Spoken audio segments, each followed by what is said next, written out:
बिस्मिल्लाहिर्रहमानिर्रहीम।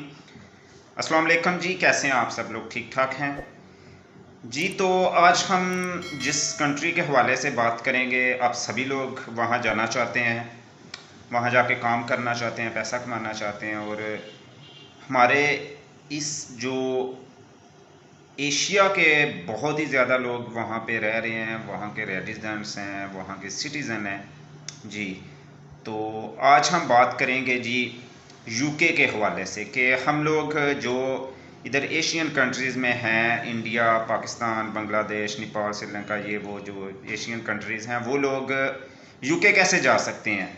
यूके सबसे पहले तो मैं आपको बताता चलूँ, आप सभी लोगों को पता होगा, लेकिन फिर भी जिनको नहीं पता कि यूके कंट्री कैसा है, वहाँ की करेंसी क्या है, वहाँ का कैपिटल सिटी क्या है, तालीम के शोबे तालीम के हवाले से कंट्री कैसा है। सबसे पहले आएंगे कैपिटल सिटी पे कि यूके का कैपिटल सिटी क्या है। यूके का कैपिटल सिटी है जी लंदन। आप सभी लोगों को पता है, all over the world London एक बहुत ही अच्छा सिटी है। एयरपोर्ट्स में देखा जाए तो ईथ्रो एयरपोर्ट है, वेल नाउन एयरपोर्ट है, सभी लोगों को पता है।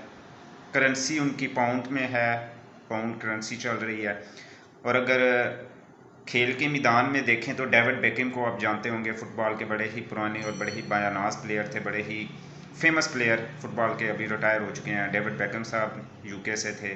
और इसके अलावा अगर यूनिवर्सिटीज़ में देखा जाए तो Oxford university one of the best universities all over the world है उधर। वाला बेस्ट यूनिवर्सिटीज़ में वो आती है ऑक्सफोर्ड यूनिवर्सिटी। अब आते हैं जी अपने मेन टॉपिक की तरफ कि आप लोग यूके कैसे जा सकते हैं। इंग्लैंड आप लोग जाना चाहते हैं तो कैसे जा सकते हैं। आजकल बड़ा ही वेल नाउन है, बड़ा ही इजी उन्होंने प्रोसीजर किया हुआ है। अगर आपके पास आपके डॉक्यूमेंट्स पूरे हैं, आप अगर यूके जाना चाहते हैं, इंग्लैंड जाना चाह रहे हैं, तो अपने डॉक्यूमेंट्स को एक डिटेल के साथ अपने वो डॉक्यूमेंट्स कलेक्ट करें, अपनी पोर्टफोलियो तैयार करें, अपना सीवी तैयार करें और अपना कवर लेटर वगैरह सारा तैयार करें और किसी अच्छे एजेंट या किसी अच्छे अदारे से अप्लाई करें तो आपका इजीली यूके का वीज़ा अप्रूव हो सकता है। अगर आप लोग खुद ऑनलाइन अप्लाई करना चाहते हैं तो वो भी आप लोग इजीली अप्लाई कर सकते हैं। तो आते हैं जी, इसके लिए कौन कौन सी कैटेगरीज़ में हमें अप्लाई करना चाहिए कि आप लोग यूके जा सकें। सबसे पहले तो है जी वर्क परमिट है, ज़्यादातर लोग वर्क परमिट में जाना चाहते हैं। उसके अलावा अगर स्टूडेंट्स जाना चाह रहे हैं तो फिर स्टडी वीज़ा आ जाता है। और इसके अलावा विज़िट वीज़ा आ जाता है। इसके अलावा चाइल्ड केयर वीज़ा आ जाता है। और इसके अलावा जो आजकल बहुत ज़्यादा वीज़े लग रहे हैं वो है जी स्पाउस वीज़ा। सबसे पहले हम लोग बात करते हैं वर्क परमिट की कि वर्क परमिट कैसे अप्लाई कर सकते हैं और उसके लिए हमें कौन कौन से डॉक्यूमेंट्स चाहिए होते हैं। वर्क परमिट असल में है क्या। सभी लोग जानते हैं कि वर्क परमिट होता है कि आप फ़लाँ मुल्क में जाके काम कर सकें।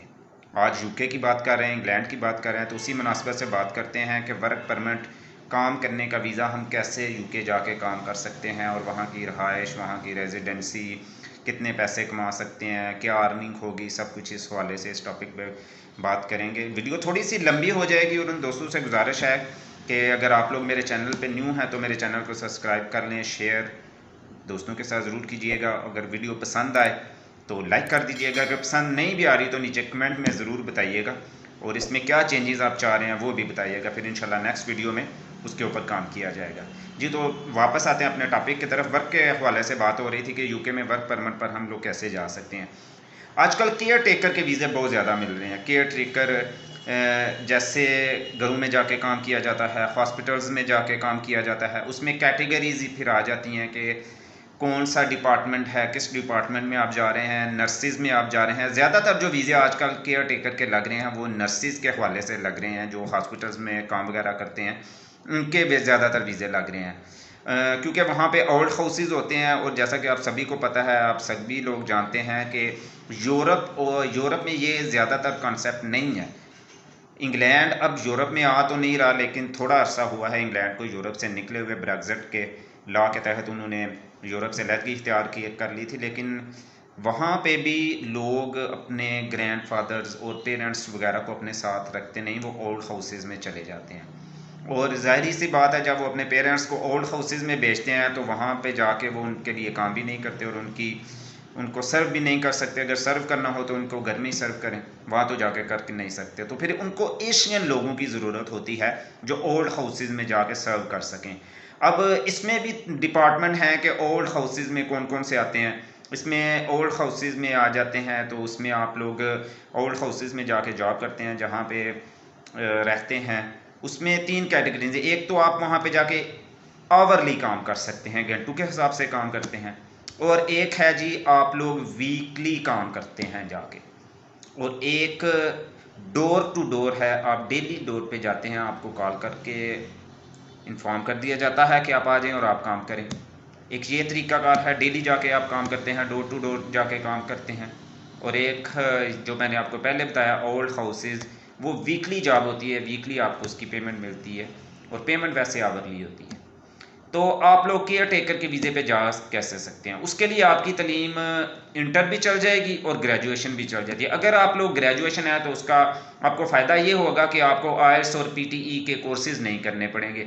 अगर आपने इंटर किया हुआ है और केयर टेकर के वीज़े पे आप यूके इंग्लैंड जाना चाह रहे हैं तो इंटर स्टूडेंट्स के लिए आईएलटीएस और पीटीई आपको करना पड़ेगा। अब ये आईएलटीएस और पीटीई है क्या? आईएलटीएस और पीटीई असल में इंग्लिश लैंग्वेज कोर्सेज हैं। बाज़ कंट्रीज़ में सिर्फ पीटीई चल जाता है, बाज़ में सिर्फ आईएलटीएस चल जाता है। यूके में अगर आप केयर टेकर के वीज़े पे जाना चाहते हैं तो आपको आईएलटीएस करना पड़ेगा या पीटीई करना पड़ेगा। तो ये कैसे किया जाता है? ये ब्रिटिश काउंसिल के तहत आप लोग आईएलटीएस या पीटीई करते हैं। जो इंग्लिश लैंग्वेज कोर्सेज होते हैं, आपके सिटीज़ में काफ़ी इदारे बने होते हैं जो ये कोर्सेज करवा रहे होते हैं। तो उनके पास आप जाएं, आप 1 डेढ़ 2 माह में ये कोर्सेज करें। इजीली आपको वो सारी डिटेल, सारा वो उसका पोर्टफोलियो सारा समझा देंगे और फिर आप अपना टेस्ट कंडक्ट करेंगे। इस्लामाबाद, लाहौर, मीरपुर, गुजरात, मुल्तान, कराची, सब सिटीज़ में उनके टेस्ट होते हैं और 1 हफ्ता 10 दिन में उनका रिज़ल्ट आ जाता है। तो ये तकरीबन 2-2.5 माह का प्रोसीजर होता है। जो ब्रिटिश काउंसिल की आईएलटीएस की फ़ीस चल रही है वो आई थिंक सो के 50 to 55,000 है, 60,000 है। और पीटीई की भी इसके लगभग है, आई थिंक सो के 70,000 है, 70,000 उसकी पीटीई की फ़ीस चल रही है। तो अगर ये आप ये कोर्सेज कर लेते हैं तो केयर टेकर के वीज़े के लिए आप जा सकते हैं।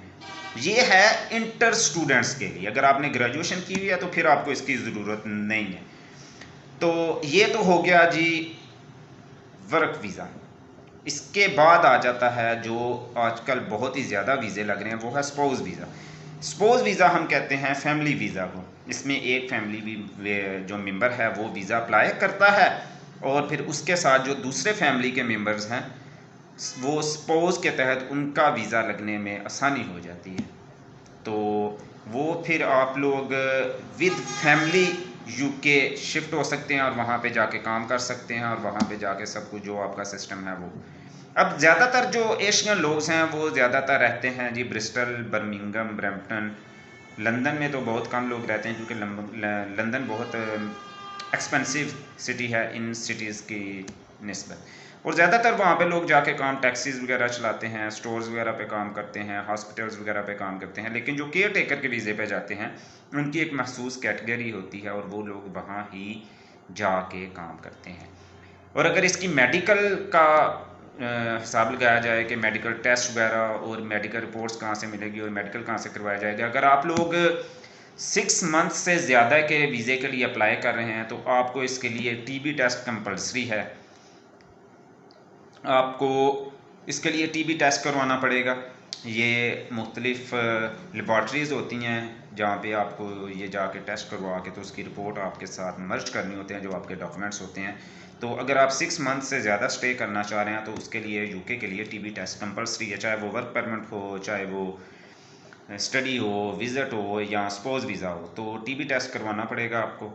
उसके लिए ये कंपलसरी है और टीबी टेस्ट अपने जो आपके डॉक्यूमेंट्स होंगे उनके साथ। हाँ जी, टीबी टेस्ट की बात कर रहे थे हम। टीबी टेस्ट आपको साथ लगाना पड़ेगा और वो आपको अपने डॉक्यूमेंट्स के साथ मर्ज करके वो आपको साथ लेके जाना पड़ेगा।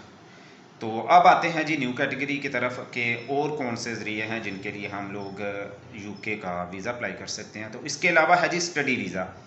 अगर आप लोगों की क्वालिफ़िकेशन है, आप लोग पढ़े लिखे हैं, किसी यूनिवर्सिटीज़ या कॉलेजेस से आपने ग्रेजुएशन, मैट्रिक, इंटर किया हुआ है, कोई अच्छा डिप्लोमा आप लोगों ने किया हुआ है तो आप लोग ये वीज़ा अप्लाई कर सकते हैं, स्टडी वीज़ा भी अप्लाई कर सकते हैं। क्योंकि लास्ट ये तो था जी स्टडी के हवाले से, अगर आप लोग स्टडी बेस पे जाना चाहते हैं तो आपकी क्वालिफ़िकेशन अच्छी होनी चाहिए और आपके जो डॉक्यूमेंट्स हैं वो बिल्कुल एक सिंसियरिटी के साथ और एक वेल नोन बंदे से आप अपना पोर्टफोलियो तैयार करवाएं, किसी ऐसे डिपार्टमेंट से जो इसको सही तरीके से जानता हो, तो फिर आपकी वीज़ा लगने के रेशो बहुत ज़्यादा हो जाते हैं। नहीं तो आपके वीज़ा कैंसिल भी हो जाते हैं, तो फिर आप लोगों को बड़ा दुख होता है। तो इसीलिए मैं कहता हूँ कि आप लोग पहले से फुल इसकी तैयारी करें, अपने डॉक्यूमेंट्स को एक एक करके उसको चेक करें कि कौन सी चीज़ है साथ में, कौन सी चीज़ नहीं है। कोई अच्छा इदारा हो जहाँ से आप कर रहे हैं, फ्रॉड ना हो, तो मुकम्मल डिटेल उसके साथ शेयर करें। अपने स्टडी के डॉक्यूमेंट्स, जो भी आपकी स्टडी है, जितना भी आपने पढ़ा हुआ है वटेवर, और अपना पोर्टफोलियो से कहें कि तैयार करें। आपकी सीवी वगैरह तैयार हो जाएगी, आपका कवर लेटर एक अच्छा सा होना चाहिए। तो स्टडी के भी आजकल यूके के बड़े वीज़े लग रहे हैं, उसमें भी कोई ऐसा नहीं है कि वीज़े नहीं लग रहे।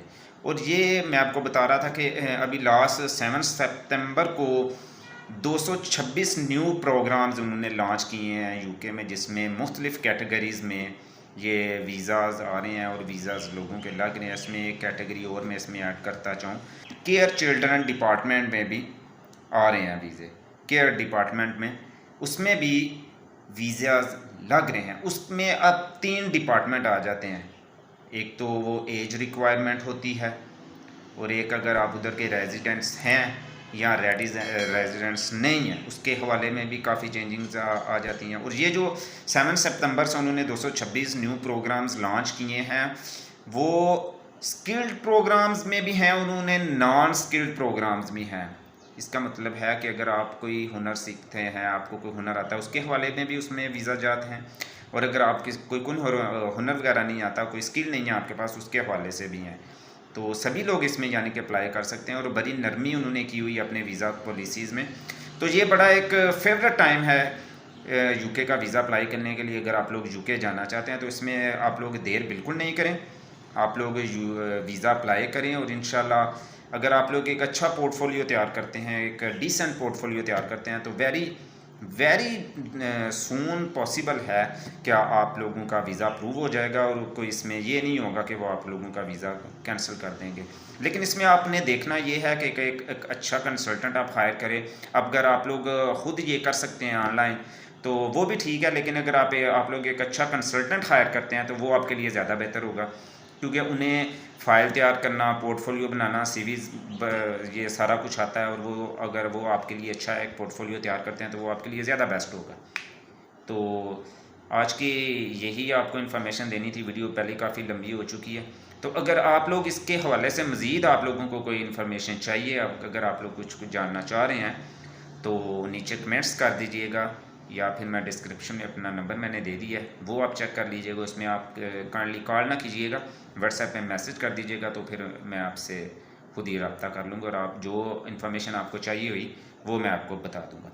तो अगर आपको ये वीडियो अच्छी लगी है तो लाइक और अपने दोस्तों के साथ शेयर कर दीजिएगा, और मेरे चैनल को सब्सक्राइब ज़रूर कीजिएगा। Thank you. अल्लाह हाफिज़। दुआ में याद रखिएगा।